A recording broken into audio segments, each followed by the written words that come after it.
As a young citizen of India, armed with technology, knowledge, and love for my nation, with a vision of transforming India into a developed nation, I'm joining Shobhit University. What about you?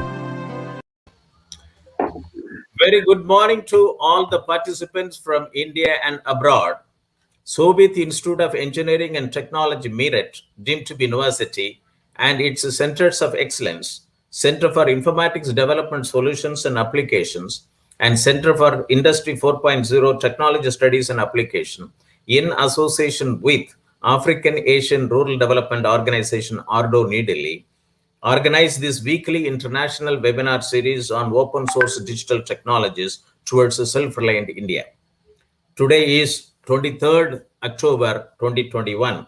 On behalf of the Honorable Chancellor, His Excellency, the Secretary General, ARDO, New Delhi, Honorable Vice Chancellor, the faculty members of the university, and on my behalf, and as Professor Emeritus and Chairman of Centers of Excellence, Center for Agricultural Informatics and E-Governance Studies, Center for Agribusiness and Disaster Management Studies, Center for Informatics Development Solutions and Applications, and Center for Industry 4.0 Studies and Application, and Center for Health Informatics and Computing.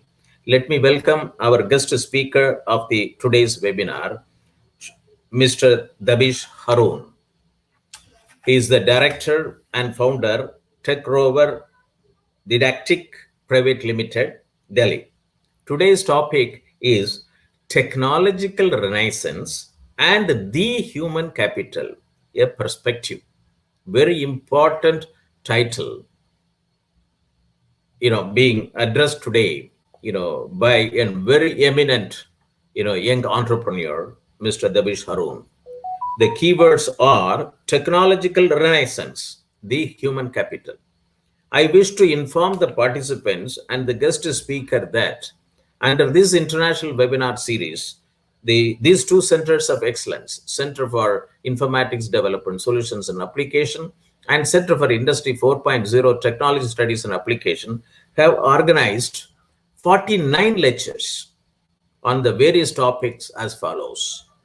Open technologies to provision simple and economical IT infrastructure. A roadmap for students using free and open source software and reaching goals of Atmanirbhar Bharat. Open source software and industrial IoTs and for SMEs. Free and open source adoption and business models. Open data platform for smart digital government. Open technology imperatives make in India for self-reliance. Edge artificial intelligence. Data governance for self-reliant India. Digital India transforming governance and society. India's email service, citizen@indiamail.com in 22 constitutionally recognized languages. Ecosystem architecture for digital transformation. Education system, cyber critical infrastructure, seizing opportunities in open innovation and value creation networks in digital world for self-reliant economy. This talk was given by Dr. Jabamale Vinanchi Arachi, former principal advisor to the Director General, UNIDO, Vienna. Ensuring food safety and compliance through technology. Digital India, urgent need for semiconductor manufacturing in India. Technology investment in agriculture value chain, role of foreign direct investments. Entrepreneurship and skill development, AI design pathways. Rise of platform economy, revisiting value chain governance. Era of automation, industrial robotics, and Industry 4.0, Indo-German perspective of technology transfer, skill gap analysis, and opportunities. Role of artificial intelligence in healthcare, current developments in diagnosis and vaccine research. Role of artificial intelligence in healthcare, current developments in diagnosis and vaccine research. Digital agri-tech and agri-startup perspective. Health informatics network value chain, e-health systems and beyond. Leveraging emerging technologies for ensuring transparent and traceable agriculture and food supply chains. Unleash the power of citizen development for enterprise software development. Leveraging emerging technologies for ensuring transparent and traceable agri and food supply chains. Unleash the power of citizen development for enterprise software development. E-governance models towards a sustained quality service to citizen backed up by technology. Indian MSMEs to adopt Industry 4.0 technology capabilities, urgent need for mentorship and accelerator program. Building public digital platform using microservices and APIs. Health informatics network value chain, early childhood development and learning. Health informatics network value chain and healthcare startup perspective. Health informatics network value chain, clinical AI, interface between machine learning and health informatics. Health informatics network value chain, importance of social medicine and community health in the times of health emergency. Gravity filter, a simple, low-cost solution to the drinking water treatment in rural India. Open source GovTech tech startups, empowering growth with automation. Digital transformation in small enterprises and small businesses of India, challenges and opportunities. National Digital Twin Program, a need for a robust geospatial infrastructure. Industry 4.0 in MSMEs, benefits of indigenously developed CollabCAD software from National Informatics Center. Mass serialization and anti-counterfeiting solutions to fight illicit trade. Cybersecurity risks, challenges and solutions, intelligence approach to reduce cyber risk. New Internet IPv6 root server toward Atmanirbhar Connected Bharat. Indian startups, reflections on possible policy interventions needed for scaling up to Gram Panchayat. Blockchain and crypto for digital assets platforms, pathways for global trade. Robot as a service, leverage technology to solve enterprise challenges. Space startups connecting to international markets with emerging business models, enabling technologies for future vision. Vivekananda Secondary Education and Skill Development Mega Project, its potential impact on rural entrepreneurship and the rural economy in India. Sports Grail, a digital sports media platform, and prospects of Indian sports industry sustainability model at a global level. Pharma 4.0, Industry 4.0 applications to pharmaceutical manufacturing, path to a digital transformation, Pharma 4.0. Accelerate and scale non-linear growth through partner ecosystem. Today is the 50th edition of this very important webinar series. We will have the talk by our guest speaker, Mr. Davish Harun, Director and Founder, Tech Rover Didactic Private Limited, on the topic Technological Renaissance and Human Capital, a Perspective. Atmanirbhar Bharat, it is a road ahead. It is the vision of the Honorable Prime Minister Shri Narendra Modi of making India a self-reliant nation rested on 5 I's: intent, inclusion, investment, infrastructure, and innovation, based on 5 pillars: economy, quantum jump and not incremental; infrastructure, one that represents modern India; system, 21st century technology driven; vibrant demography, source of energy for self-reliant India; and demand, whereby the strength of our demand and supply chain should be utilized to full capacity. This was announced on 15th May 2020 by the central government. Vocal for local to make it for global system. It is a demand-based economy system which is self-producing and self-consuming. Make in India, make for India, and make for global. These reforms announced have been systematic, planned, integrated, interconnected, and futuristic for creating strong enterprises, generating employment, and a robust supply chain. This is our intent. Digital India program aims to transform India into a knowledge-based economy and a digitally empowered society. On 20th February 2019, the Ministry of Electronics and Information Technology published a report titled India's $1 trillion Digital Opportunity in collaboration with McKinsey and Company. This report identified about 30 digital themes, if scaled up nationally, can accelerate India's progress in 9 key areas. Digital world, the rise of platform economy is emerging, and digital ecosystems are essential for digital transformation in the digital world. Recent trends in digital economy, the evolving digital economy is closely associated with the important technologies and fueled by data. Which are those technologies? Blockchain, data analytics, artificial intelligence, 3D printing, Internet of Things, analytics and robotics, automation and robotics, and cloud computing. Today's topic is technological renaissance and the human capital, and I would like to extend it with in industry, in agriculture, and health for rural India transformation. Human capital refers to the skills and expertise that allows the individual to do their task more productively. How does technology affect human capital? There are also empirical studies that show technologically skill complementarity. The empirical studies show technology does a skill complementarity.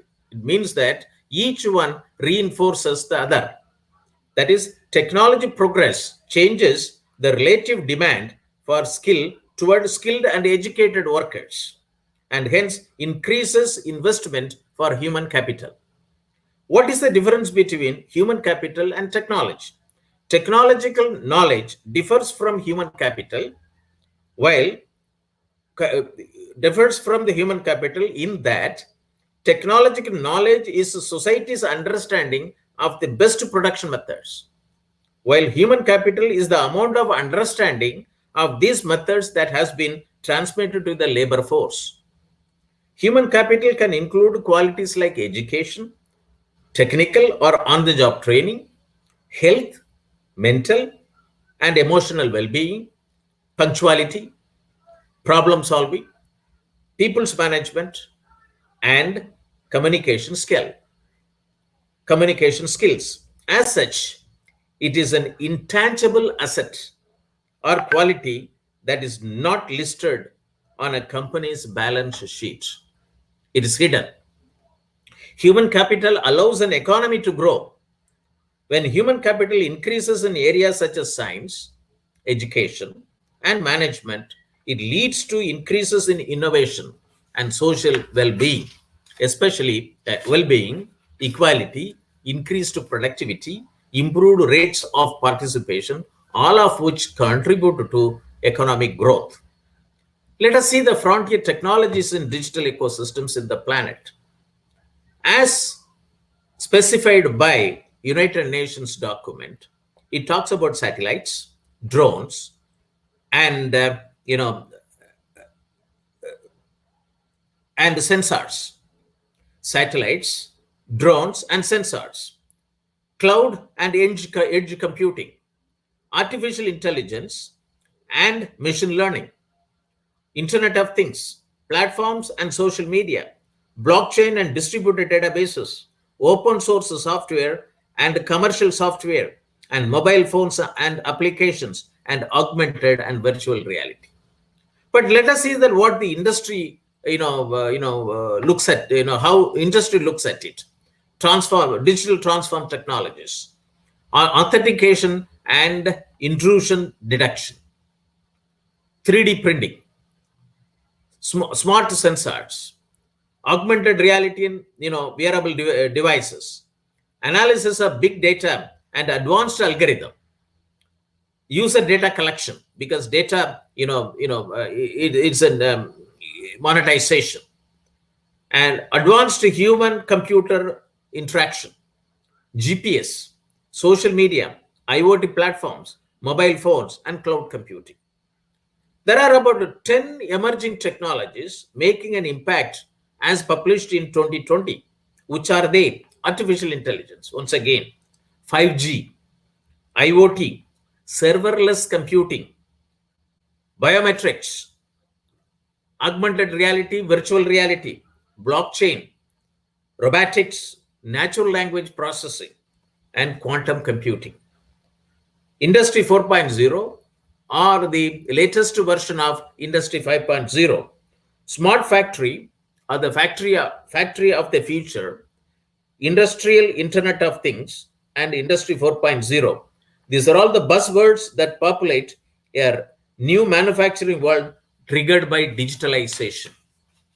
For our understanding, the smart technology includes cyber physical systems, Internet of Things, industrial Internet of Things, cloud computing, cognitive computing, artificial intelligence, augmented reality, additive manufacturing, simulations, and system integration, etc.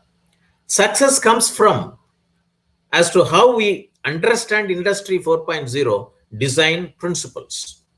These have been categorized into as below, and each category is itself a complete value system. It says success comes from as to how we understand Industry 4.0 design principles.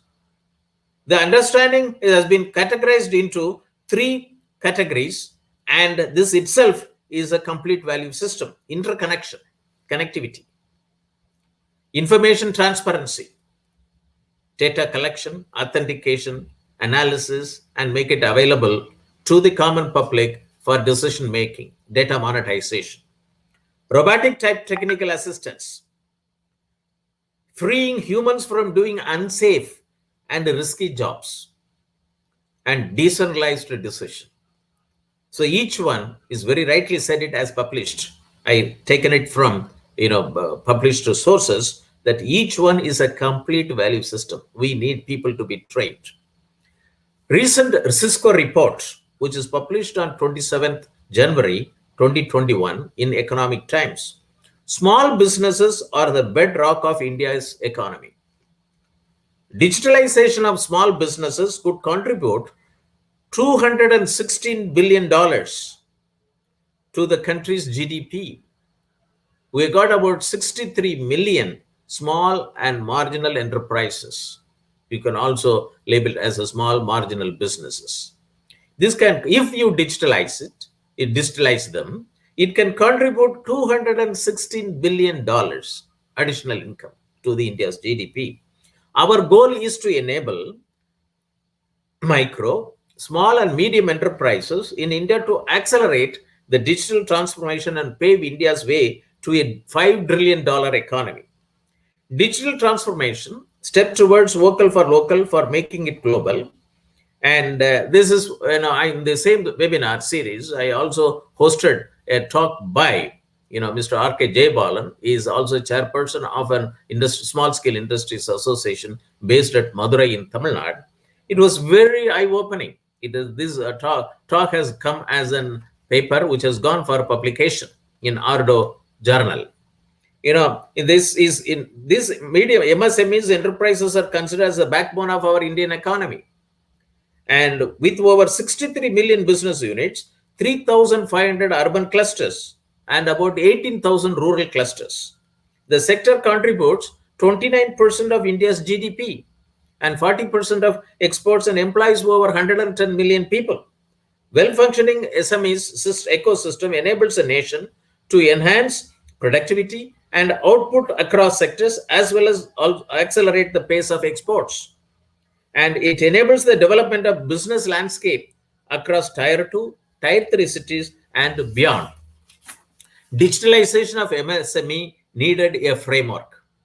And MSMEs in many developed countries have progressed considerably in adopting smart technologies towards Industry 4.0 and Industry 5.0 using successful manufacturing approaches like inclusion of partners in chain, partner ecosystem, simple and effective ERP-centric approach and open innovations, adoption of agile methodology, innovation labs for demonstration, multiple stakeholder approach, skill and talent development, funding of digital transformation.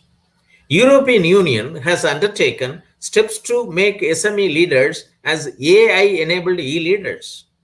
Shobhit Institute of Engineering and Technology, Meerut, deemed to be university, offer courses for CEOs of SMEs, engineering graduates at MBA level, 2 years program, PG diploma level in 1 year program, and diploma in 6 months program. And MBA in Industry 4.0 course is the need of the hour. Will blockchain lead the technology renaissance in healthcare? I would like to give an example in agriculture, health, and industry, where today's topic is very important. We have to generate health capital.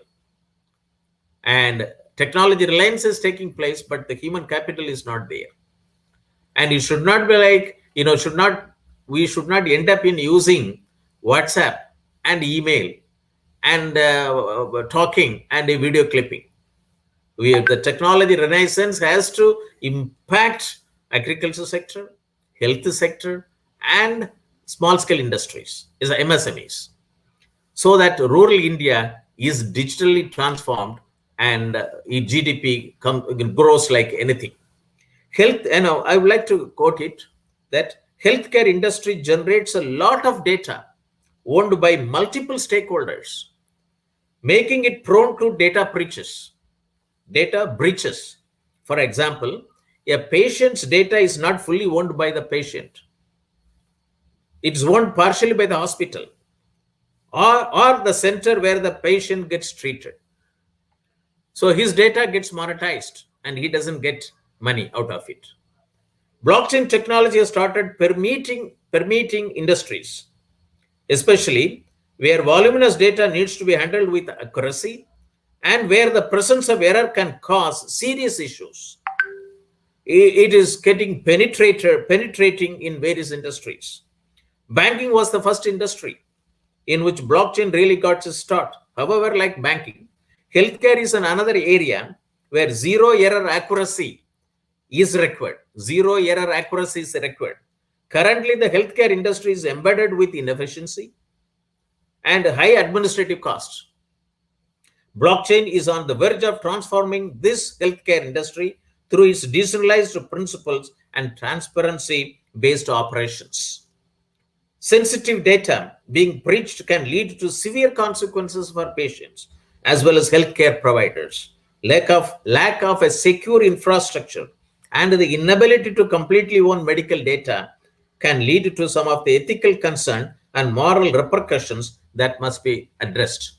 As the former technocrat of Government of India and the former Director General National Informatics Center, now I have been propagating integrated health management system, human health, plant health, animal health, soil health, water health, and environmental health, so that in future we don't have to go for lockdown of school, lockdown of factories, and lockdown of community halls, and so on and so forth.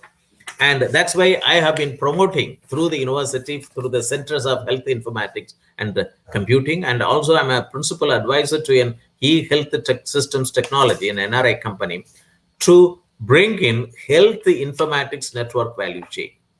It is a $1 trillion economy, because medical professionals, medical health informatics professionals are not available knowing artificial intelligence, blockchain technology, big data analytics, cloud computing, and machine learning, and so on and so forth. This is one area where the university has identified is a potential area for creating the human capital with the technology. So we are launching BSc Health Informatics and MSc Health Informatics for biology students. And we also try to bring in 50% of the admission will be earmarked for girl students who understand biology much better. And so India needs health informatics professionals, MSc and BSc in health informatics. I'm putting my request so that you address in your talk appropriately. Health informatics network value chain facilitates more than $1 trillion sustainable economy. Why should we leave? Why can't we get benefit out of it? Second is agriculture sector. From basic farming to productive farming, agricultural informatics, we need about minimum 6 lakhs agricultural informatics professionals. We have to reskill all BS agriculture graduates And we have to reskill all postgraduates, irrespective of any discipline they come. We have to reskill all BTech engineers, BE engineers, and because this COVID has taught a big lesson to us. Agriculture and health and industries are more important for having a sustainable economy. So people are getting into agriculture through IT and agriculture. I was the person who was considered as a father of agricultural informatics. When I was deputy director to NIC, I was the person who brought IT blueprint for agriculture way back in 95. And I was also the project director for 512 districts computerization way back in 87. That is called District Information System Program, the earlier version of the present day e-government, and so on and so forth. And from information theory of Claude Elwood Shannon in 1948, and Internet of Things of Kevin Aston in 1999, have impacted digital technology applications very decisively. So emerging technologies like genomics, robotics, informatics, and nanotechnology paradigm facilitates digitalization process in agriculture system intensively, and therefore demand for agricultural informatics professional for this paradigm is echoing to bridge the gap of increasing and evolving human resources for IT startups in farming sector throughout the country. The country needs about something like 2.25 lakh agri-tech startups with agricultural informatics capability. And there's a feature, and the feature of agriculture includes it's based on technology renaissance. It takes place in agriculture at a farm level, at the farmer level. 85% of the operational holders of 14.5 crore operational holders are smaller marginal farmers. So this is very important. Once again, the Shobhit University has launched programs in agricultural informatics at MTech level, BTech level, PG diploma level, and diploma level. And then the convergence of technologies, breakthrough spanning biotechnology, nanotechnology, information technology, and cognitive science is driven by artificial intelligence, data flows, computing power, and connectivity. This breakthrough can improve service delivery, productivity, and innovation, but they can also exacerbate inequalities and eliminate people's agency and empowerment. World Development Report to 2021, Data for Better Lives, explores the tremendous potential of the changing data landscape to improve the lives of poor people, while also acknowledging its potential to open backdoors that can harm individuals, businesses, and societies. And unprecedented growth of data, but much of the value of data remains untapped. It is not analyzed. And economic crisis created by COVID-19 pandemic has accentuated underlying trends such as automation, use of the electronic platform, and the need for lifelong learning. Addressing these demands requires an urgent upskilling and reskilling of the populations, maximizing opportunities and mitigating risk. 3 pathways to the twin goals: livable income and a solid job in the era of disruption, building digital economies for the inclusive growth, fostering resilient societies through social security, and investing in people, means generating human capital. So this is a very important thing. This, once again, I'm quoting from the World Bank reports, which is available, which can be seen it. With this background, let us turn to the address by our guest speaker, Dabish Haroon, Director and Founder, Tech Rover Didactic Private Limited, on the topic Technological Renaissance and the Human Capital, a Perspective. Tech Rover Didactic, a conscious and purpose-driven startup, is set out with the aim to bridge the gap between industry and academia in order to make novice technocrats conscious.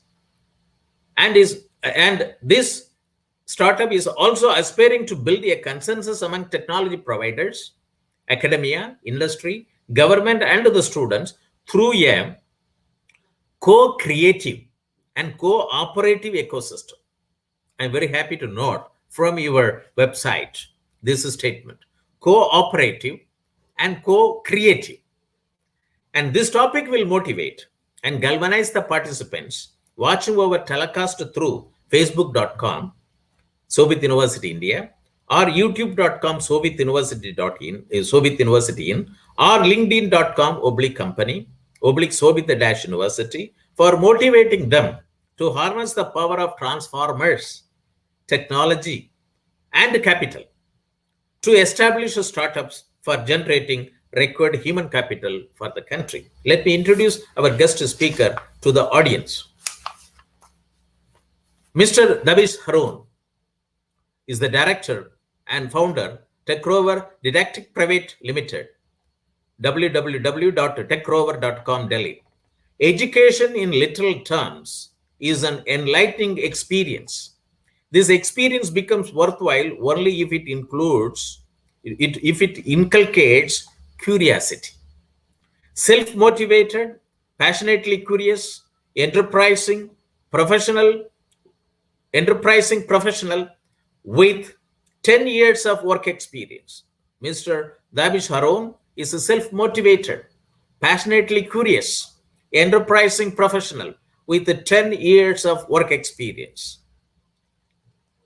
We can always see his smile on his face. Started his career as a graduate engineer trainee in a power plant. Like any novice engineering graduate, always felt to acquire skills relevant to the industry. His aspiration and inquisition drove him to explore the world of industrial automation. With the advent of Industry 4.0, a prominent technological transformational shift in the sector led him to explore more opportunities dedicated to learning new technical skills. He has led a dedicated division for technological education, didactic systems and software at Adroit Control Engineers, and also worked as a program manager at IIT Delhi Automation Industry Association Foundation for Smart Manufacturing, a cross-functional role requiring big picture thinking and holistic approach.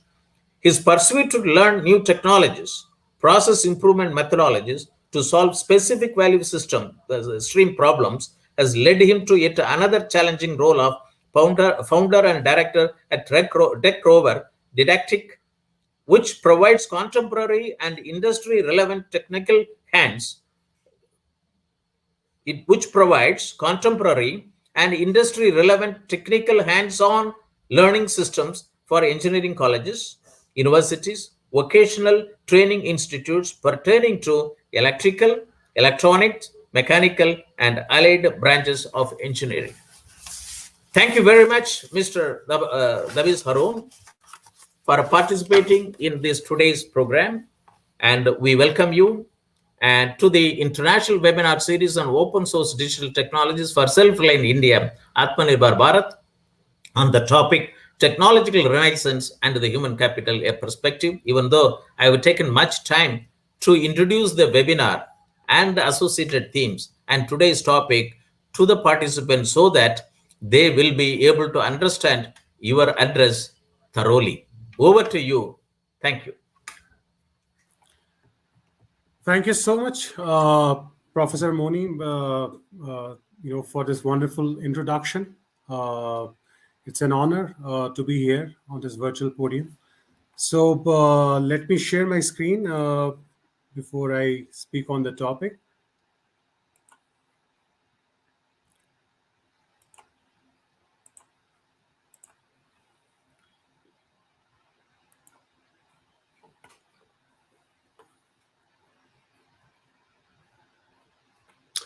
I hope my screen is visible and yeah, Professor Moni, is it visible? Okay.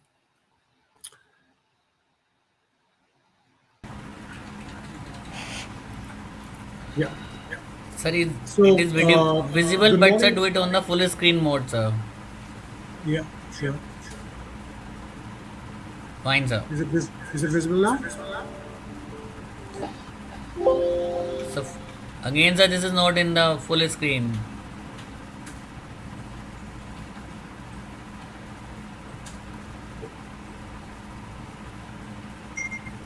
Fine, sir. Fine, sir. Okay, Perfectly fine, sir.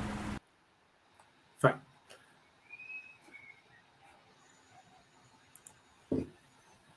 So, good morning, everyone. Who has joined us this lovely morning.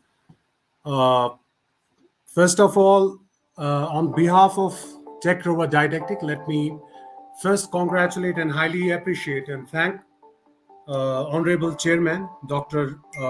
Shobhit Kumar, esteemed Chancellor Mr. Kumar Shekhar, and Professor Moni, and all the associates to create such a wonderful virtual podium for diverse stakeholders of education to share ideas, build consensus, and probably conceive actionable outcomes through these diverse pool of ideas and intellectual information that Shobhit University is collecting through these webinars.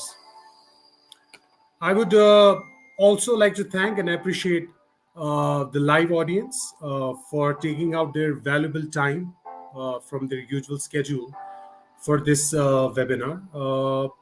And also would like to thank people who will be watching the recorded webinar later.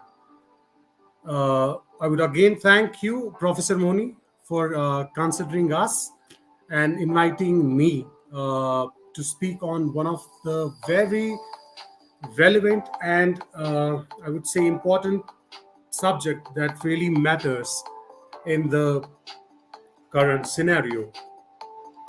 But before I speak about it, let me also take this opportunity to thank and congratulate Team Shobhit on behalf of my mentors, co-founders of Tech Rover Didactic, with whom my entrepreneurial journey began, which culminated to my present, role and responsibility as founder at Tech Rover Didactic. The first generation entrepreneurs, Mr. Dayanand Arya and Mr. Rajesh Gupta, they're leading as founders and directors of a 26-year-old electrical equipment manufacturing and industrial automation company, Adroit Control Engineers Private Limited, based in Faridabad and Delhi. So, technological renaissance and the human capital. The confluence of technological renaissance and the human capital was probably realized, more than ever recently when COVID-19 accelerated the arrival of future of the work, and disproportionately impacted, millions of workers, mostly low-skilled workers. Even though we must say, optimism played a major role in, overpowering crisis and certainly kept us, afloat. However, realism played a greater role in reviving the anguished mankind. And one of the key factors that we witnessed, which helped us in this crisis, was probably and certainly it was the role of technology. Say, be it e-commerce or messenger RNA, and never used before technology in therapeutics for making these vaccines for COVID-19, or Mr. Harun, can you go to the previous slide? Previous slide. Yeah, It's sorry. very important. People, let them see that. Just don't rush through. Please take some time and then put it, because it's very important slides. Yeah, Previous one. yeah. The previous one, Hmm. is it visible now? No, it is messenger RNAs. Okay, good. No, you take, because you are talking about a lot of important things. Let the people also, Yeah. get into their mind, and then so Sure. very nice. Okay. So, like I said, the key realistic factor that we witnessed, which helped us in this crisis, was the role of technology. So technologies like e-commerce or technologies used for developing these COVID-19 vaccines like messenger RNA, which was never used before in therapeutics, or remote everything. The technologies that not only helped us to stay connected, but we collaborated. We co-created, which was very essential and critical in health, research, and education. Uh, so all these technologies helped us. Uh, so it's really important here, the confluence of technology and the human capital. It becomes more relevant and consequential uh, due to the maybe due to uh, the technological disruption or the pandemic. uh, when the world is on the cusp of new technological revolution, maybe industry 4.0, and at the same time when the global economy as a whole is slowing, we see millions of individuals globally have lost their livelihoods, and probably millions more are at risk from the global recession due to pandemic, maybe structural change to the economy, and due to the technological transformation. Uh, and if we see some, recent reports on World Economic Forum, automation and new division of labor, between humans and machines, will disrupt almost 85 million jobs globally, that too in medium and large businesses.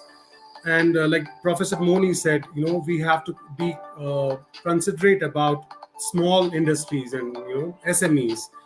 So consequentially, most of the employers recognize the value of reskilling their workforce. It's nothing new.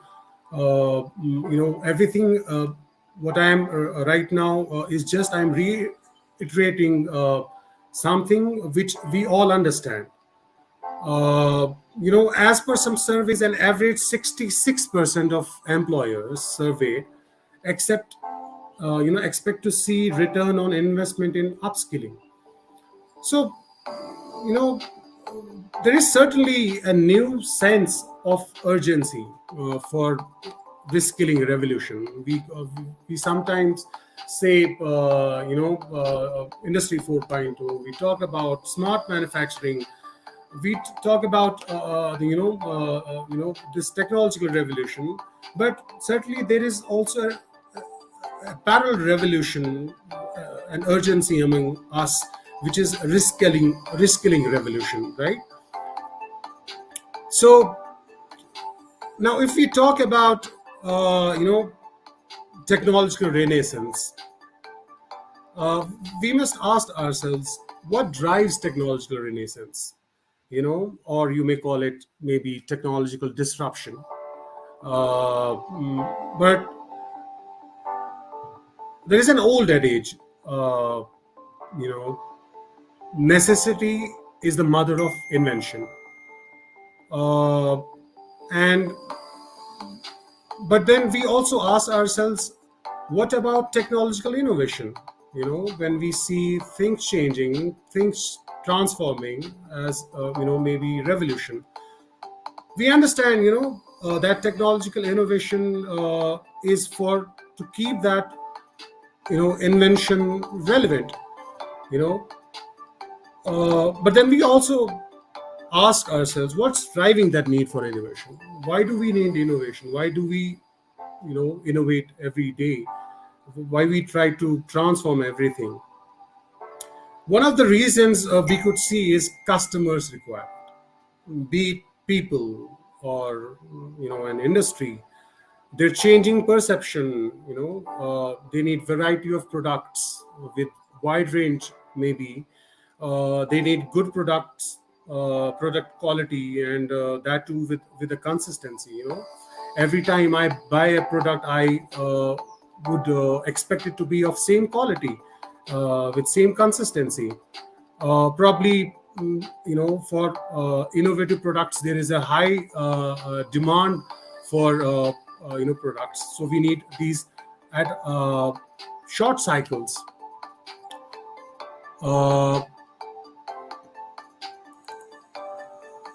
I'm sorry if my presentation is still visible. Professor Moni? Visible, please. Is visible. Is it visible? Yes. There is some technical glitch, I think. Now I'm able to read the last sentence: enhancement in process / product capabilities. I'll just refresh it. I think there is Okay, some fine. technical glitch in my computer. Just a second.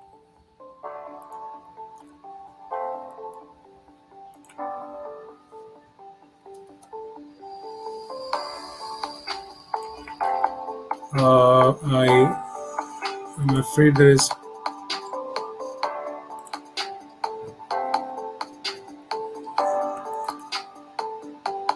You please come out and then share once again. Yeah, I just need a few seconds. I think there is some sort of.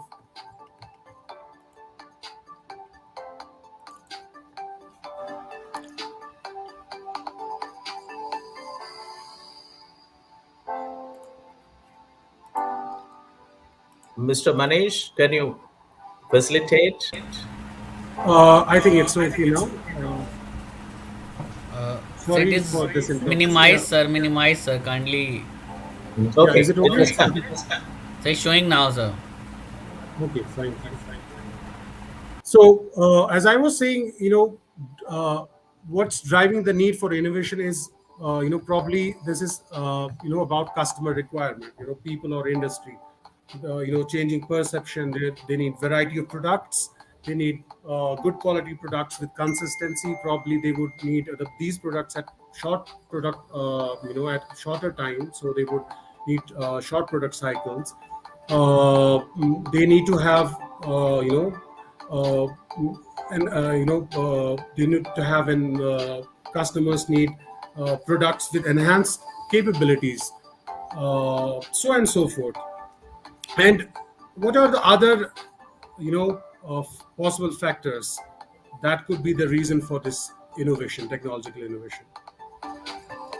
They say it is an era of mass customization. It used to be mass production before, but right now it's an era of mass customization. So you choose as per your requirement, your need, your choice. Probably due to all this, the competitions faced by manufacturing companies is another factor. So they need to reduce cost of the product. They need, products with increased quality. So they need to revive their processes, manufacturing capabilities, and they need, obviously good product quality and consistency. So they also need to, increase their supply as per the demand of that particular product. Probably decrease production cost for profit margin, and obviously reduce the developmental cost for the products.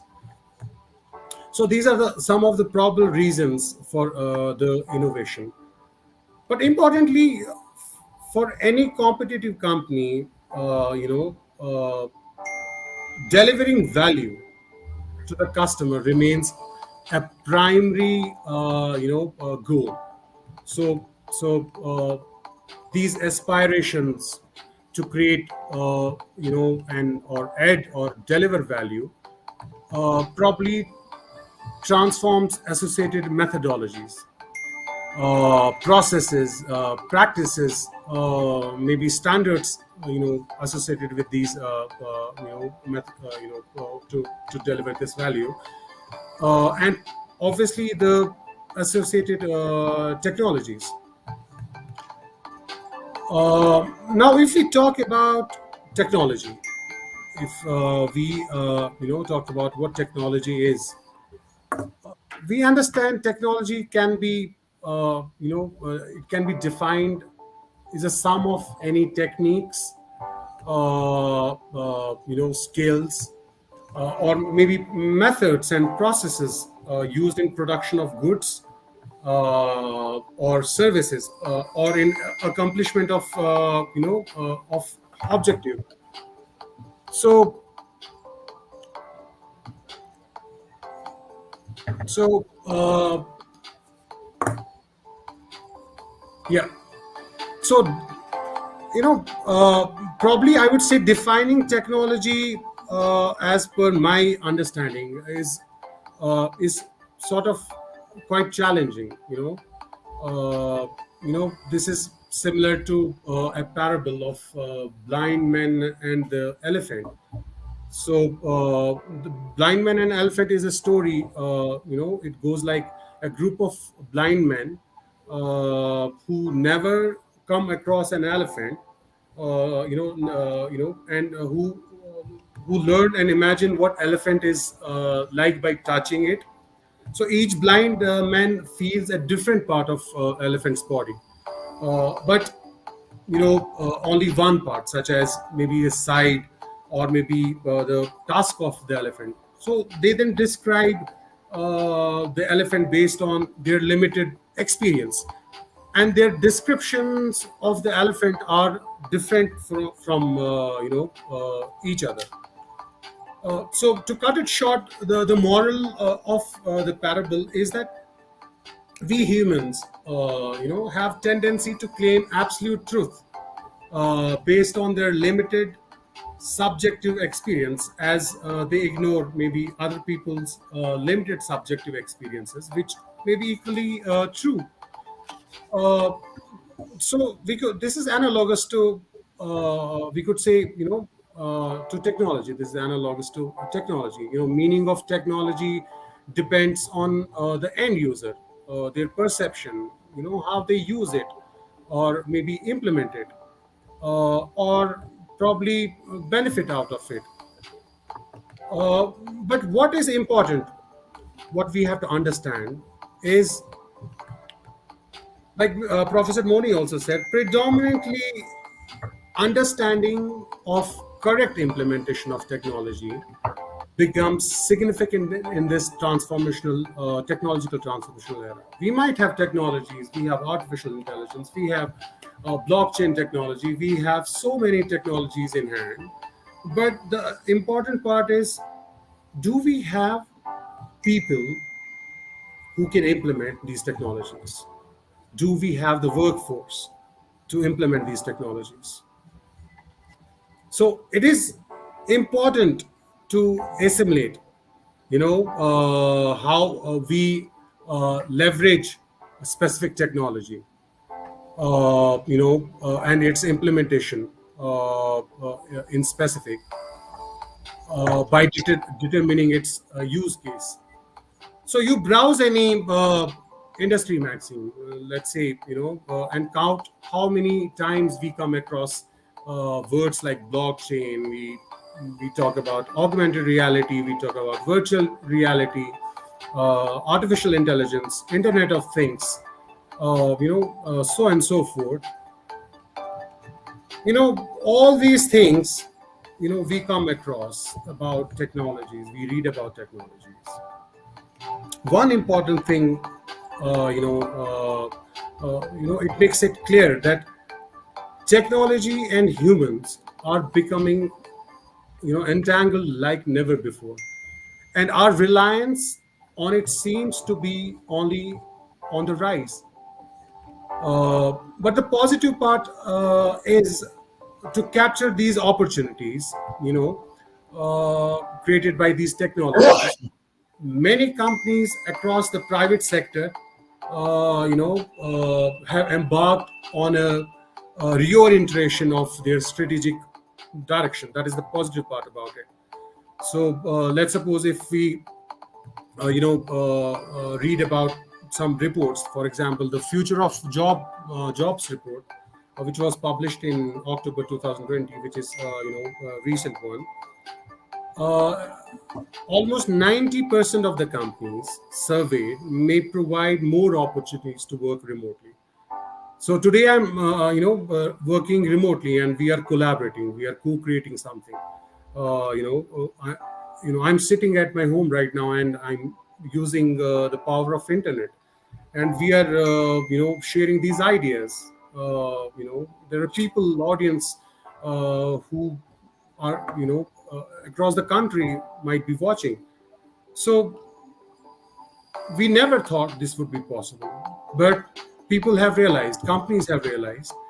So, 90% of the companies surveyed may provide more opportunities to work. This is a positive part of it. 87.1% would accelerate their digitalization of work processes.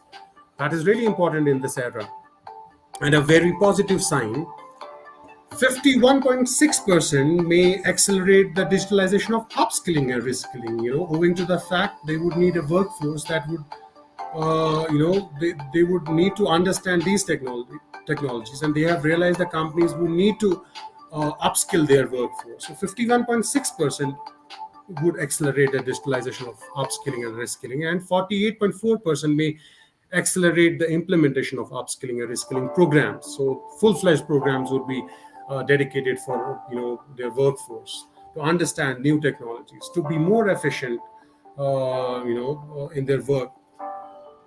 And if you also see some, reports from the same, report of the Future of Jobs report 2020 by World Economic Forum about technology adoption, which is also, not surprising.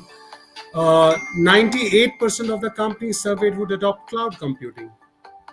90% may adopt Internet of Things and connected devices. 88% will adopt big data analytics. 81% may adopt artificial intelligence like machine learning, neural networks. And 77% may adopt robots, industrial automation, drones for making their processes efficient and their companies efficient. And almost 75% may adopt distributed ledger technologies like blockchain.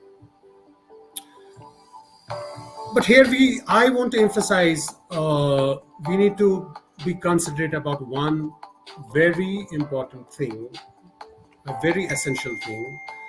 When we talk about technological renaissance and we talk about human capital,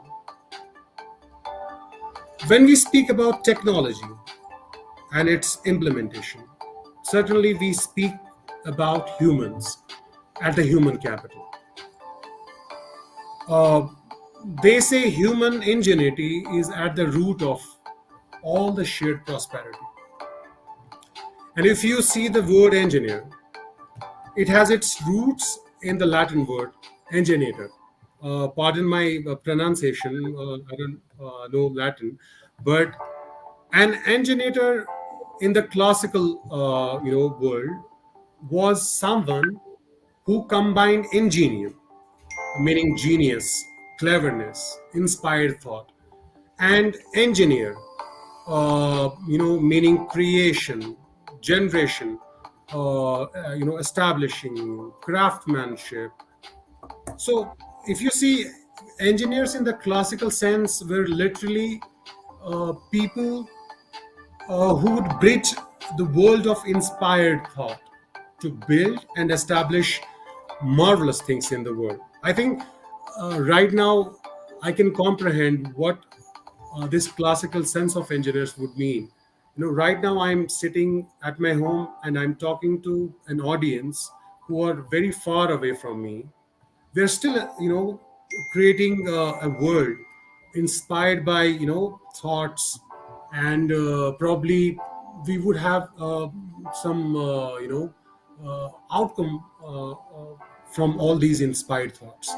So this would definitely, probably make our lives better, make marvelous things in the world.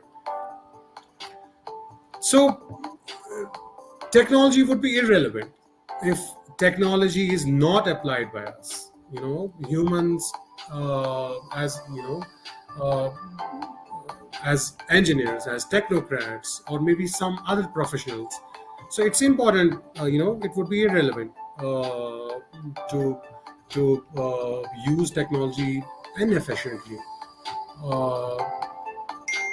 So when we speak about any technology or technological revolution, we consider, I should say, we should consider its human-centric significance at its core. For example, it might be difficult right now to establish long-term consequences of this pandemic, or maybe of this ongoing technological disruption on diverse industries. But most importantly, developing and enhancing skills of employees and the youth during this transition will protect one of the key assets of any company, of any organization, or of any country, the human capital. As Professor Moni described, human capital, the knowledge, skills, it includes health that people accumulate over their lives, is a central driver of sustainable growth and poverty reduction. More human capital is associated with higher earnings for people, higher income for countries, and stronger cohesion in societies. But unfortunately, much of the hard-won human capital gains in many economies over the past decade is at risk of being eroded by the COVID-19 pandemic.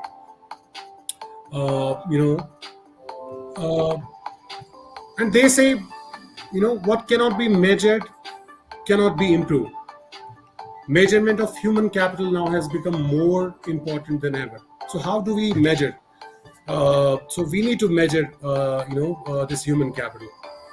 So human capital index comes into picture. So it's an international metric that benchmarks the key components of human capital across economies.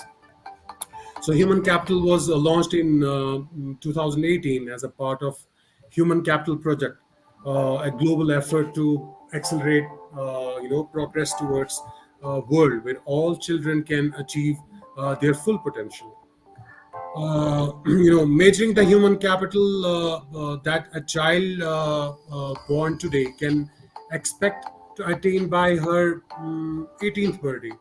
The Human Capital Index highlights how current health and education outcomes shape the productivity of next generation of workers. So, Human Capital Index ranks between 0 and 1. So, the index is measured in terms of productivity of the next generation of workers related to the benchmark of complete education and full health. Let's suppose a child born today can expect to achieve a complete education and full health, will score a value of 1 on the index. But here, there are some surprising, numbers. As per World Bank calculation, based on 2020 update of Human Capital Index, for India, its value is 0.49, concerning. Well, the top 3 countries being Singapore with the Human Capital Index of 0.88, Hong Kong, the special administrative region of China, is at 0.81, Japan with 0.80 at third number, and at the bottom of the list is Central African Republic with lowest at 0.29. But for our country, at the same time, India, with a working population of around 58 crore people, 31.1% is the NEET rate. NEET rate.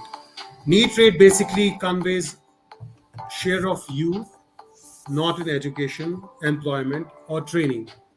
So basically, is a part of an agenda of UN as a UN Sustainable Development Goal, as an indicator of progress, which is substantially reduce the proportion of youth not in employment and education or training. It's basically their 2030 agenda. But here we need to emphasize one particular aspect of upskilling or training. If we see the same survey of emerging skills by World Economic Forum in Future of Jobs Report 2020, if we see this survey, skills that are identified as being high in demand within surveyed organization, we don't find skills like programming or technology-oriented skill at the top. Rather, human-centric skills are at the top of the list. Skill that goes on the top of the list is analytical thinking and innovation. Complex problem solving goes next. Active learning and learning strategies. Critical thinking and analysis goes next. Only after resilience, stress tolerance, and flexibility comes, and critical thinking comes design, technology design and programming at sixth position, followed by emotional intelligence, creativity, so on and so forth. And you can also see technology use monitoring at 11th. But here, the emphasis is on human-centric skills, analytical skills, problem solving, active learning, which is very essential to even for using efficient technologies for their use cases, for implementing technologies where they are required, not just for the sake of using technology, but using technologies that have some significance for us. They would solve some problems, global problems, inclusive problems, not rational, for a certain sect of people, or the inclusive part of technology. So emphasizing on this human-centric aspect of technology is very important when automation in tandem with COVID-19. COVID-19 recession is creating a double disruption scenario for workers and the youth looking for employment in general, or maybe aspiring technocrats and engineers looking to learn new skills. So as one of the recent articles titled as Stuck in 1955, Engineering Education Needs a Revolution was published in a journal, Issues in Science and Technology. So Issues in Science and Technology is a policy journal published by the United States Academies of Sciences, Engineering and Medicine and Arizona State University. It talks about how 1955 report, commonly referred to as Grinter report, brought about a sea change in the training of engineers in United States and became a foundational document for engineering education that still has a significant influence on the engineering curricula at the undergraduate and graduate levels in US. But after Grinter report, theory replaced practical hands-on work. And this approach has changed very little in the intervening decades. Over the years, it has not changed much, but basic structure of the curriculum remains unchanged. It might be, about United States, all these reports, but it is equally applicable to,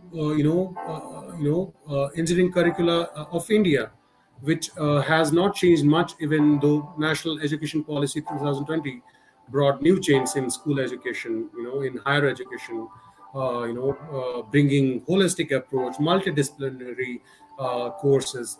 It talks about inclusive education. But probably keeping curriculums in academic institutes relevant as per the demand from today's technologically transformative industry and society is also challenging. Technologies change so fast and so quickly. Probably technologies that are relevant today might not be relevant in the next year. But the important part is all these reports basically talk about engineering education needs to address the needs of today's digital, diverse, or global and rapidly changing society. The article further talks about we should teach problem solving rather than specific tools, technologies. That's really important. It also there is important part which I as an as an engineering graduate have experienced. It talks about how engineering education promotes competition at all levels. Even though social sciences demonstrate that this doesn't motivate everyone. Projects and exams are designed to be so hard that many students fail, which is described as probably they would say it's a character building. You'll become this is how they promote competition. And so the Grinter report moved the pendulum from hands-on training to or practical training to the side of theoretical and science based engineering. So now it's time we should move this pendulum in an entirely new direction towards a more human-centric, humanistic approach of engineering, keeping humans at its core, or as it is specified in National Academy of Engineering consensus study report. The report is known as the Engineer of 2020, Visions of Engineering in the New Century. It says in the past, changes in engineering profession and engineering education have followed changes in technology and society. It followed the changes in technology and society. Basically, disciplines were added and curricula were created to meet critical challenges in society and to provide the workforce required to integrate new developments into our economy. But today's landscape is a little different. Society continuously changes. Technological change occurs at a faster and faster pace, and engineering must adapt to remain relevant.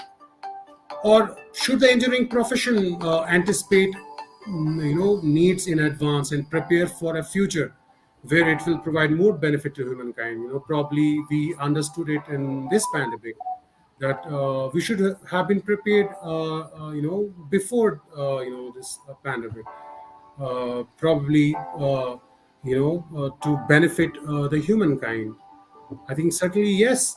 This is how we should change our curriculum. This is how the education system should foresee the changes that would happen in the future. So all in all, humanizing technological curriculum or engineering education too is the need of hour. Instead of making it only about technological innovations or about technological tools that are not human-centric, rather it should serve an inclusively human-centric purpose. like we saw the skills, emerging skills. At the top is analytical, critical thinking. Problem solving. It should inculcate problem solving intellect, which would probably aid, social cohesion. Moreover, it needs to consider and address and include aspects that would aid in making technological innovations or technologies that would be inclusive, make human lives easier, not make it unnecessary complex with all these gadgets and gizmos, just for the sake of making it seem like to be technologically advanced, and maybe not marginalized section of society, let's say tech savvy people. And in its conclusion, it says the engineer of 2020 will be faced with myriad of challenges, creating offensive and defensive solutions at the macro and micro scales, in preparation for possible dramatic change in the world, like we faced in this pandemic. Engineers will be expected to anticipate and prepare potential global problems such as recent pandemic, or maybe anything related to global warming. Uh, I think I have said enough. Just to conclude today's topic, to address the substantial challenges faced by the labor market today due to technological disruptions, global recession, and pandemic, we must pursue a holistic approach, creating active linkages and coordinations between diverse stakeholders, technology providers, academia, industry, government, and most importantly, students, and ensure effective collaborative engagements for building this consensus, and make it sure to have actionable outcomes. Uh, you know, uh, we find ourselves at a defining moment. The decisions and the choices we make today, will determine the course of entire generations' lives and livelihoods. We have the tools at our disposal. We have the means to reskill and upskill individuals in an unprecedented numbers. Protect displaced workers and orient them towards the jobs for tomorrow, where they will be able to thrive. However, the efforts, to support those affected by the current crisis and due to these technological disruptions lag behind the speed of this disruption. If this opportunity is missed, we'll face lost generations of adults and youth who will be raised into growing inequality, discord, and lost potential. This is all from me, Professor Moni. I hope I could justify the topic, and before I will let you, I just want to add an information here. All this was in association with our technology partners, who are helping us, the company, TechRover Didactic, which aspires to provide, technology connect. This is being powered by these respected organizations. They are our technology connect partners. So we try to provide this experience that should be learner centric, motivational, innovative, and technology based, and will really help aspiring technocrats to assimilate and demystify, experience transformational technologies. I'll just play one video about our company.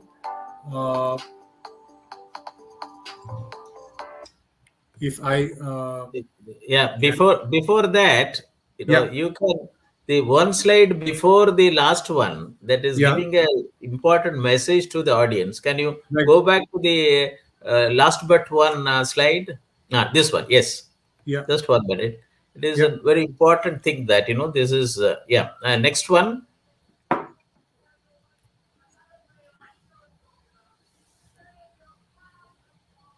This one, sir? No, next one.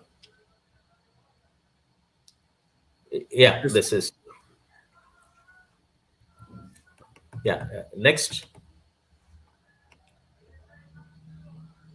This. No, this is, you are going to the previous one. I say the last but one. Okay, last but one. This is the last but one. This one. Okay. Now you said that, okay, fine. No problem. Carry on. Yeah. So I was just telling that if I could, just play a video about our company, just for the audience to understand who we are and what we do. Just to reiterate, just if can you see the video, sir? No, it is. I'm not able to see the video. It is. You are seeing Okay. you have to run it. Maybe that. Sure. What I can do, I need to. Anyway, it's not important. I No. need to then Please. reshare. Since you mentioned it, please. Yeah, Do it sure. because I after need to a stop very important, the. people also should know. Yeah, Participants should know what your sure. organization is doing. Sure. I'll just stop the sharing and Okay, I'll fine. reshare it. Good. Sure.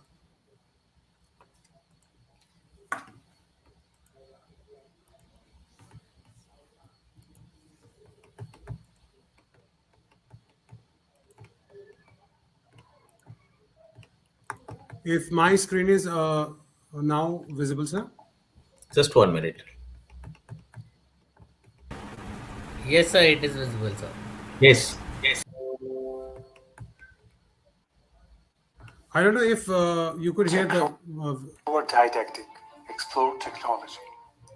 Ever since the recent transformation in the industrial world, remaining relevant has become much more important than it has ever been.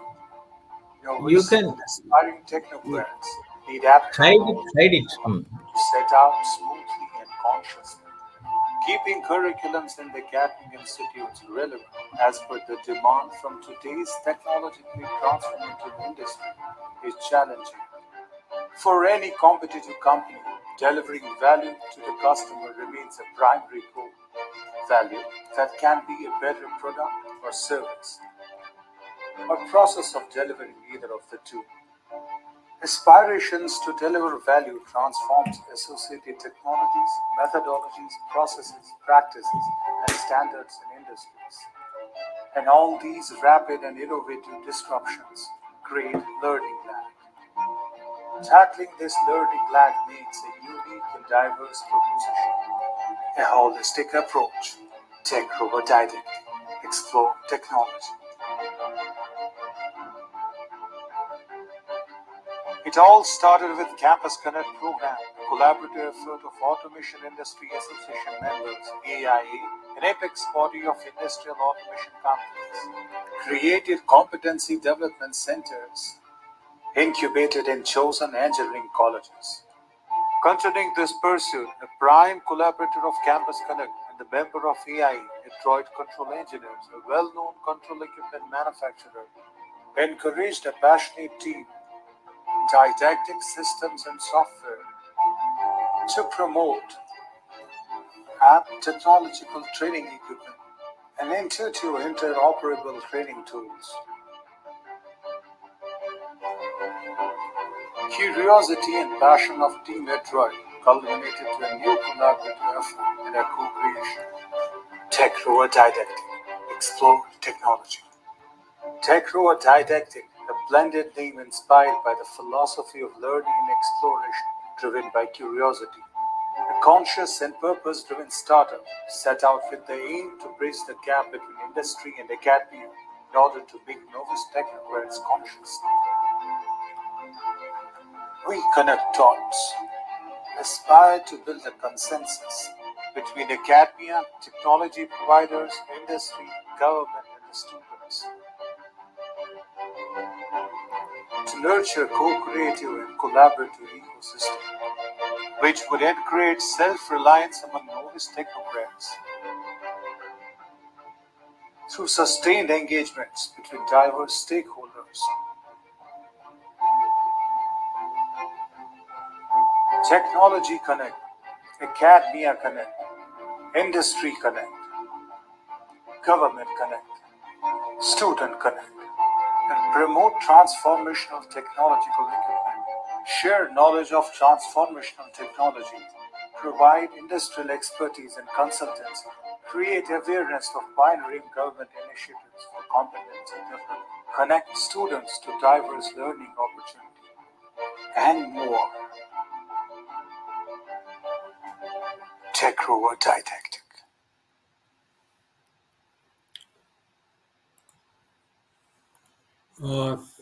This was about our company. Thank you so much. Thank you very much, Mr. Tabis Harun. Yeah. Your wonderful address to the audience, Yeah. and is a very important address in the present juncture. Yeah. That you said it that why technological renaissance and the human capital, is to be looked into it, and it is the important of the technology which are emerging, and through your five connects, I was very happy. I was when you were noting down that your technology connect. Today people talk about, well, technology is emerging, but the thing is that you have to have the human capital generated by industry, academia, collaboration to make the people to understand as to how to operationalize technology for better return on investment. Absolutely. Unfortunately, India generates a lot of human power, but the technology innovation is a thing one has to look into it. Why technologies are not getting developed in this country? Right. I was seeing that 50% of the major R&D centers are in India. Right. So there was a talk which I quoted that previously it is Intel inside. Now today India inside. Yeah. Find the 50 centers of R&D centers of the major technology titans are in India. Yeah. Thing is that when do we say that India's intelligence is inside, is Intel inside, India's inside, and the technology inside? Right. And and this is more important for having that academia. We have National Institutes of Importance, starting from Tata Institute of Fundamental Research, Indian Institute of Science Bangalore, Indian Institute of Science and Educational Research Institutes, and then Indian Institute of Technologies, Indian Institute of Management, Indian Institute of National Institute of Technology, Indian Institute of Information Technology, Central University, and state premier institutions, and 4,500 engineering colleges, and about 40,000 non-engineering colleges. Right. And so many lakhs of schools in the country. Yeah.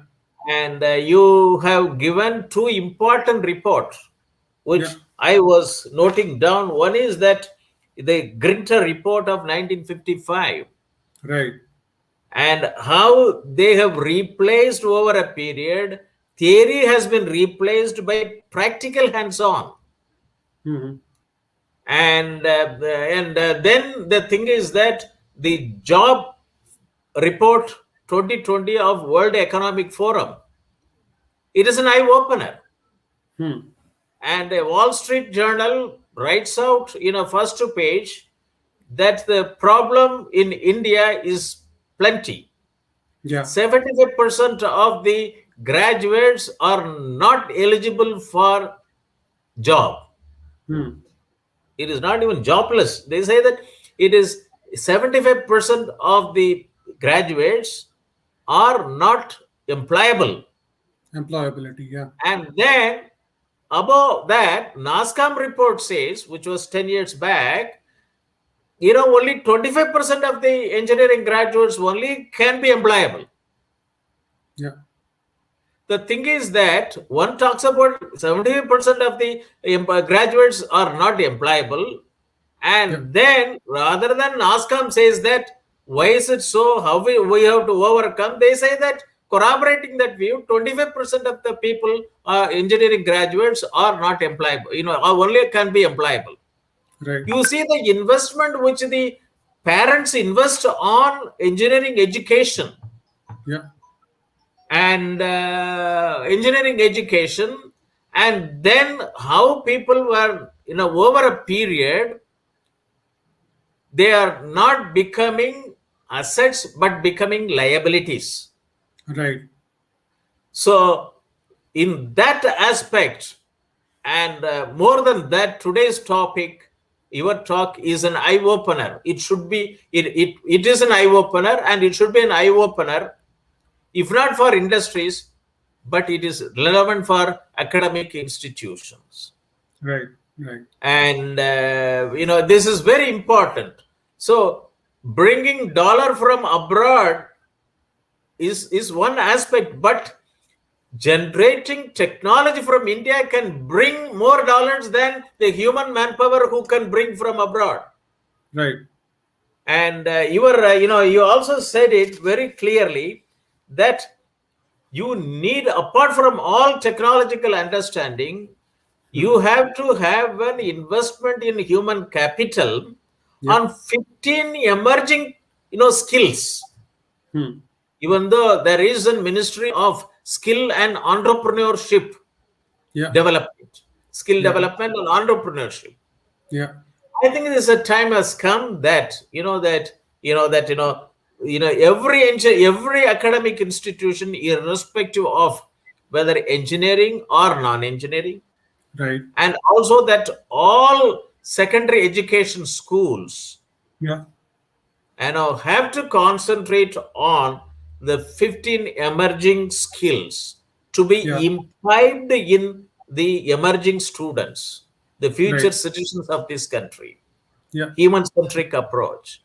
True. It is important, and it is very important, and you have touched every aspect of relevance to the your topic. And it is not only a perspective, it is not a view, but you have given a roadmap.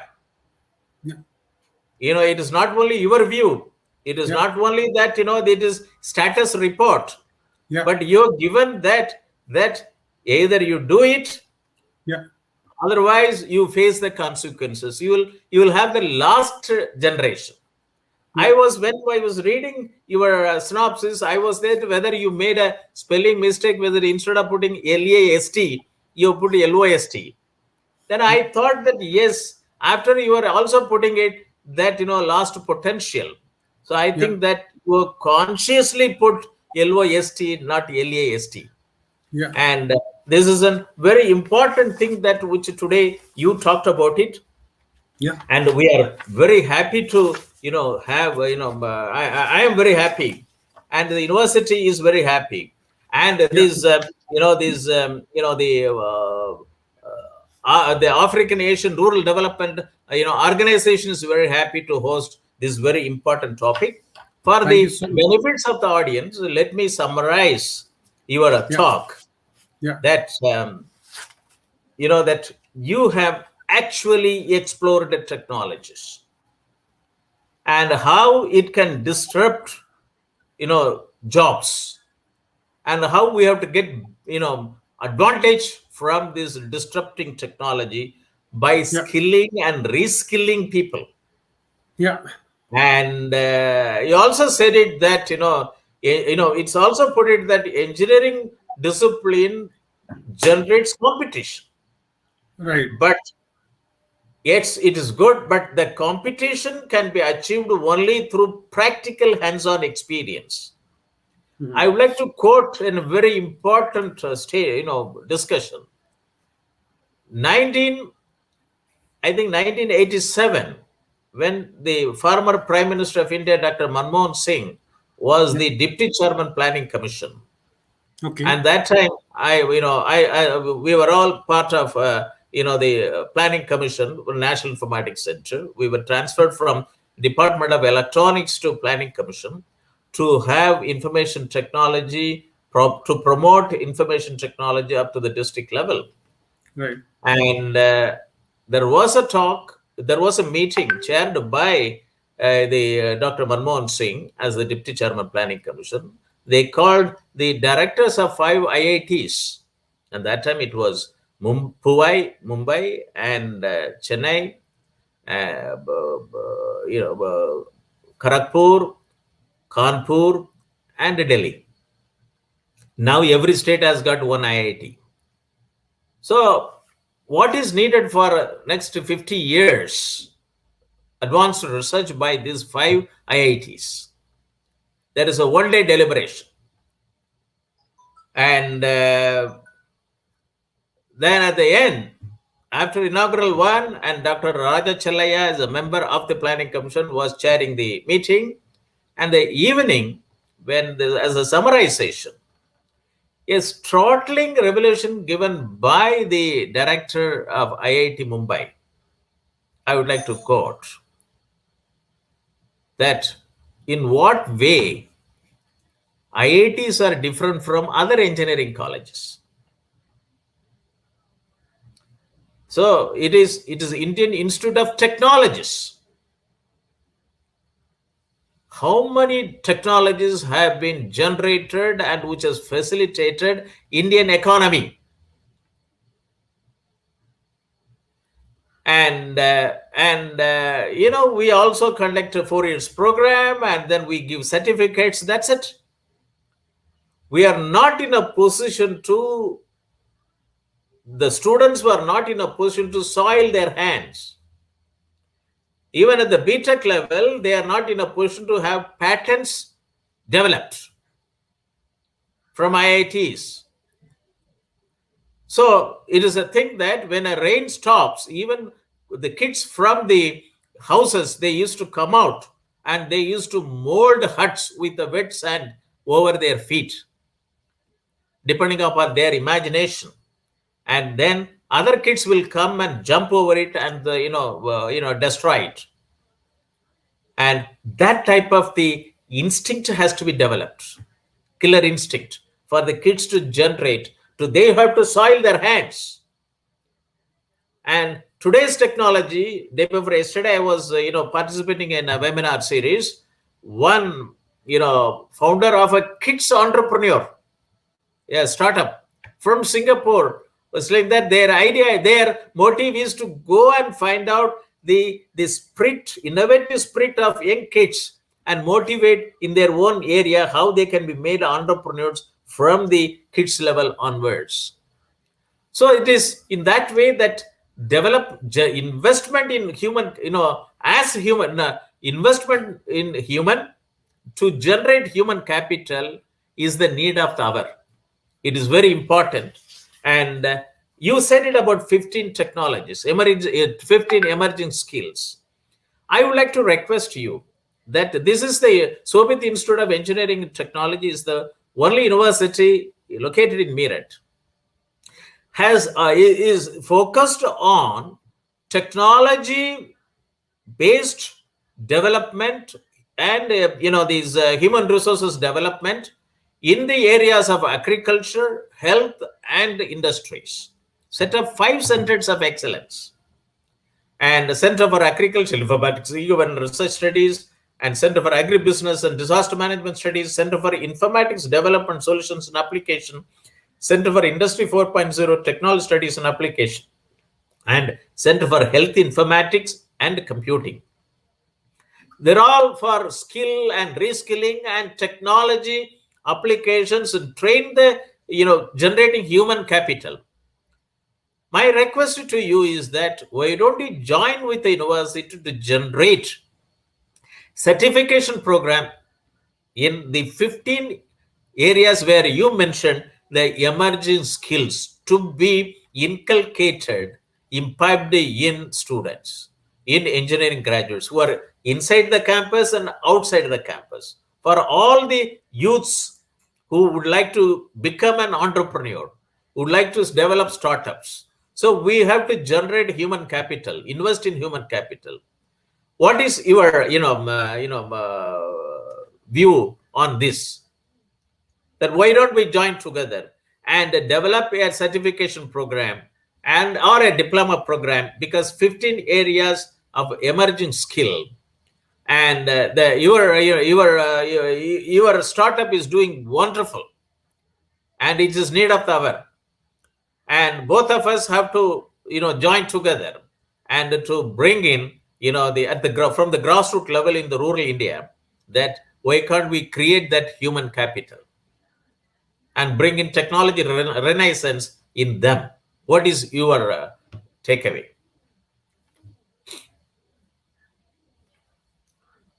Please unmute. Yeah. So when we speak about entrepreneurs are, why we call them entrepreneurs? They are problem solvers. So for a problem solver, technology can be a means to solve a problem. But at the core is the critical thinking, the analytical thinking, the human-centric capabilities to understand those technologies.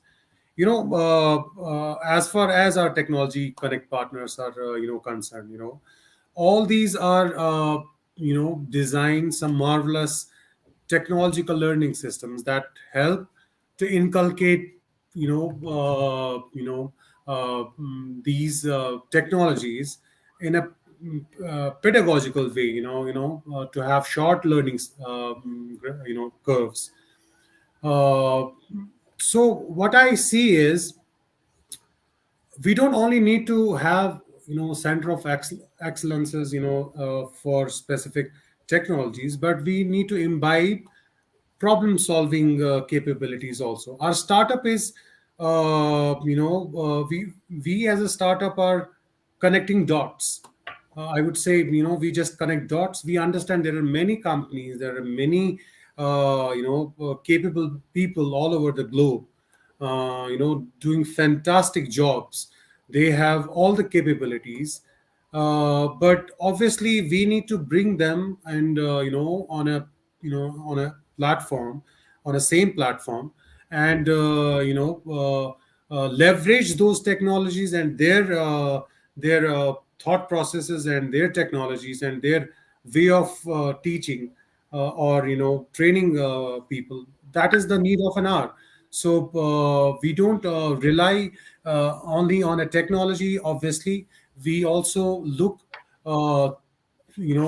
them as experts, as industrial experts, as academicians, as professors. The knowledge they have, not only the technology they would deliver, but the experience they would carry and bring it to on the table. So yeah, definitely, like you said, Shobhit University is doing a wonderful job by creating these center of excellences, and definitely, as a startup, we would look forward to collaborate and, like I said, co-create something that would be really helpful for aspiring engineers and aspiring technocrats that are looking to set out, that started their careers and looking out for new jobs. So definitely, we would look forward and see how we can collaborate and see how we can bring these technology connect partners like we have right now. And we are, we are just a startup. We are expanding day by day, and we are looking out for new people, new collaborators, new people who can collaborate and to add to this ecosystem and create a wonderful things for this world, for the future. Yeah. Yeah, thank you very much. The thing is that why I raised this issue is that Yeah. In this webinar series, Yeah.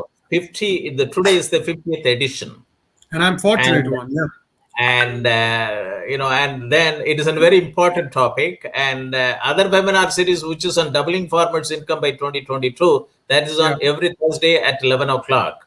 So Okay. there also we completed 50 edition. Now there are two verticals with 50 speakers and 50 speakers and 100 speakers. Yeah. So it is one is on agriculture, another in is the technology in how to make self-reliant India, Atmanirbhar Yeah. Bharat. Okay. And they have become like a think tank, and we Yeah. are now associated with the university, so with the Institute of Engineering and Technology. Hmm. And the startup, it is that it is a very important startup that you are looking into a holistic approach. Yeah. Your vision is how to co-create Yeah. and how to cooperate, and Yeah. also to do connect, technology connect, industry connect, Yeah. academia connect, and Yeah. government connect, Right. and then the student connect. Yeah. So instead of here student, we should put youth, because youth Right. is a vibrant. Right. And this is very important. And you also said it that 15 emerging skills are more important. So you Right. have a separate ministry of skills development, skill and entrepreneurship development. Yeah.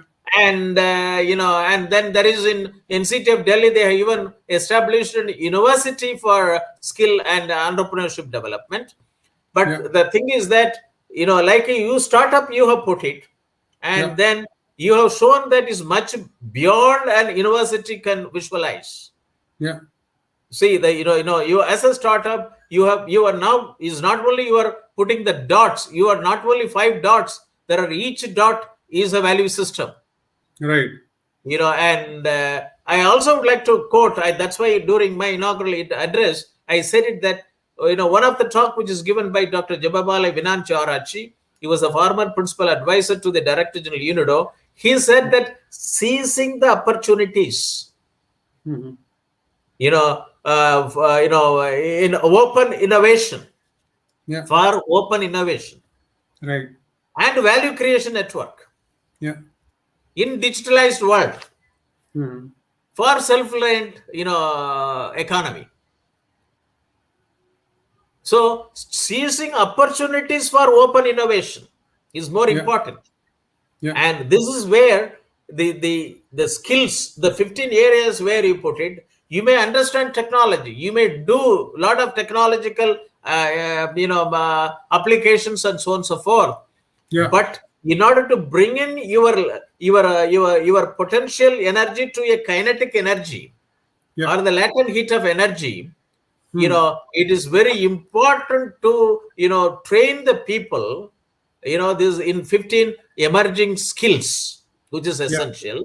So Yeah. that's why my request is that why can't we join together to have some sort of a certification program or a diploma program, and whatever the way in which you would like to do, to be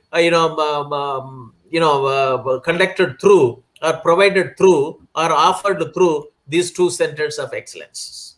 Sure. So with Sure. this, I would like to thank you that seizing opportunities, in open innovations or for open innovations, and value creation network are, is very important. And then I will also would like to add it that through co-creation and cooperation is more important. It's very important. With this, I would like to thank you for speaking from Srinagar. You said it is raining for the last 2 days, and it's very cold, and hope that technology facilitates. So technology, you said it, electricity and internet, it's very important, which has facilitated us, and without any disruption. And thank you very much. And I would like to have your continued cooperation with the university to bring in these wonderful ideas to the young generation. Thank you very much. Sure. Sure. So with this, we will close the webinar and leave studio. Thank you very much. Thank you. Thank you so much.